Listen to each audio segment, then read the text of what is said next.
95 സങ്കീർത്തനം 1 വാക്യം, വരുവിൻ നാം യഹോവയ്ക്ക് ഉല്ലസിച്ച് ഘോഷിക്കുക, നമ്മുടെ രക്ഷയുടെ പാറയ്ക്ക് ആർപ്പിടുക.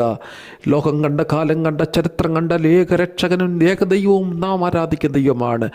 അനുദിന ജീവിതയാത്രയിൽ ശാരീരികമായി, ആത്മീയമായി, ഭൗതികമായിട്ടൊക്കെ രക്ഷിപ്പാൻ നമ്മുടെ കർത്താവിന് മാത്രമേ കഴിയൂ. നമ്മുടെ കർത്താവ് രക്ഷകനാണ്, നമ്മെ രക്ഷിക്കുന്ന ദൈവമാണ്. പാപത്തിൽ രക്ഷിപ്പാൻ, നമ്മുടെ സകലത്തിൽ നിന്ന് നമ്മെ സഹായിപ്പാൻ കർത്താവിന് കഴിയും. ഇന്നലെ വരെ നമ്മെ രക്ഷിച്ച, നമ്മെ സഹായിച്ചൊരു ദൈവമുണ്ട്. ആ ദൈവം ലോകത്തെ മുഴുവൻ വിളിക്കുന്നു, വരിക, എൻ്റെ അരികിലേക്ക് വരിക. മനുഷ്യകുലത്തിൻ്റെ സകല പ്രശ്നങ്ങളെ കൈകാര്യം ചെയ്യാൻ കഴിയുന്ന ഏകരക്ഷകനായ ദൈവം വിളിക്കുന്നു, വരിക, എൻ്റെ അരികിലേക്ക് വരിക. അങ്ങനെ ഇന്നലകളിൽ ദൈവത്തിൻ്റെ ശബ്ദം കേട്ട് ദൈവത്തെങ്കിലേക്ക് വന്ന് രക്ഷ പ്രാപിച്ച ദൈവമക്കളെ നമ്മെ ഓർത്ത് നോക്കിക്കൊണ്ട് സങ്കീർത്തനക്കാരൻ പറയുകയാണ്, വരുവീൻ യഹോവയ്ക്ക് ഉല്ലസിച്ച് ഘോഷിക്കുക.